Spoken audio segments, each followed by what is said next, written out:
Okay, I'm going to show you how to make one of these. This is a taper top can, aluminum bottle.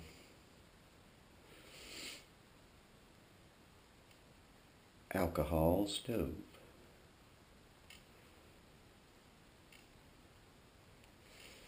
And as you can see, you can set your pot right on it.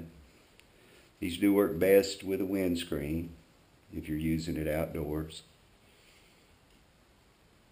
which is typically where you'd want to use it.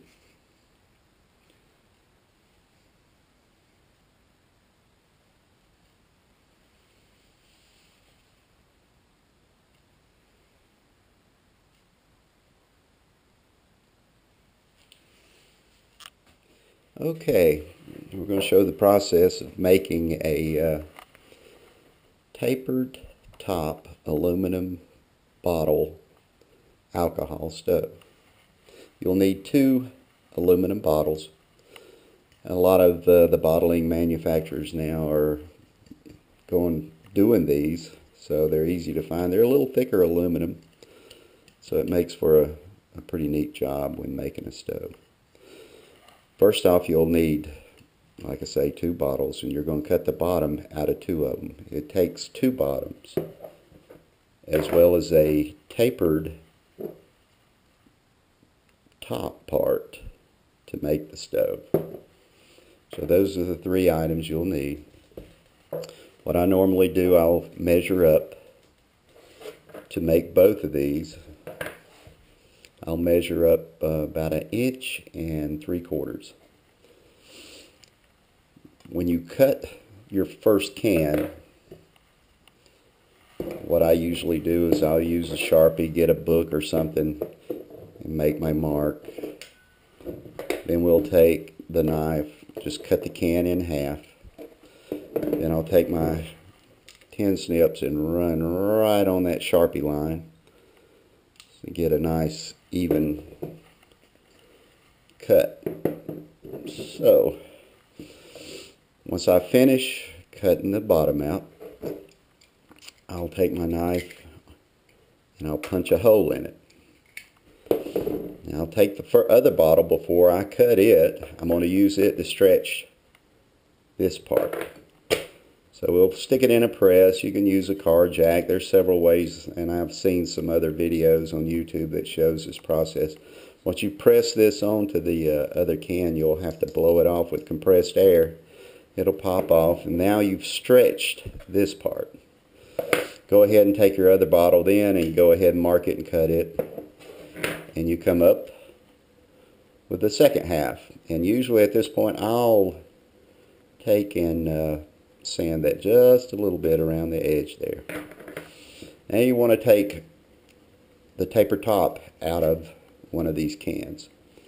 What I normally do is just right below the roll on the can, I'll cut it right there. And this gives you a nice even mark right here. It's the lettering, but yeah, it'll be just beyond that roll. Then we'll take the top off, and usually what I do at this point is I'll take and cut this about 5 or 6 times. That way it helps me get my tin snips right in under this retainer, cap retainer. There's a groove there. You want to cut in that deep groove. Now, once you have your piece cut out, you'll want to take and sand this smooth, probably get some sandpaper and just roll it around there, get that nice and flat. Then take a triangle file, score it about 4 times there. And now you have your inner sleeve for your stove.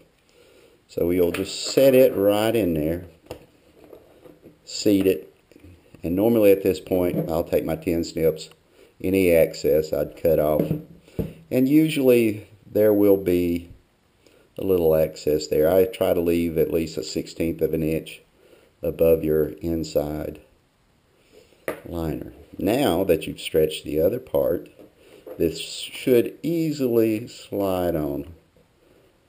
Now you'll have to press this till it seats, and it's kind of a feel thing, you know. You don't want to press it to where you start messing up the aluminum, but it will press all the way down. And you'll have a little overhang at the bottom. Usually take my tin snips, cut that away, and then I'll sand that smooth. As you can see in a finished stove here, that's nice smooth edge. Now, you notice it's open, so at this point I'll take my knife and I will score that right around that edge there. Then I'll take and cut this thing into an X, and then you can push on these pieces and they will break off, leaving a kind of rough edge in there, and you'll have to do some sanding to get that smooth. Now you need your holes for your stove. So you put your masking tape around the edge. Again, get your Sharpie and get you a nice neat line there. And usually I'll go with about, I think, 16 holes. I'll mark it up here on the edge, crisscross, and then I'll do that again. Then go ahead and one more, and then once I get all my marks on this top edge, then I can transfer that onto my masking tape.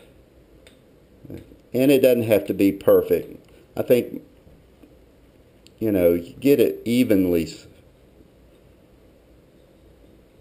distributed along that line, you should be fine. So there you have it. A special note here, when you drill these holes, which I think this is like a 56 bit, but when you drill them, it'll be a shallow hole because you do not want to pierce the inner sleeve. You just want to go through the two layers of aluminum that have been sandwiched together. But yeah, stop short of the sleeve on the inside. Now if you want to get fancy,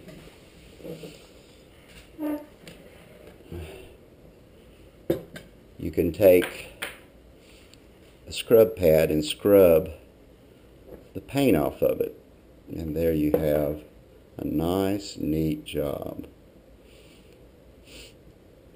And these 4 holes I put on the top is kind of to, once you set your pot on there, it seals that. And this kind of helps equalize the pressure inside the stove. And of course all your vaporized alcohol is coming out these holes, burning a nice neat pattern. So there you have it. How to make a taper top aluminum alcohol stove. So enjoy. Hope it works out for you. They're not that hard.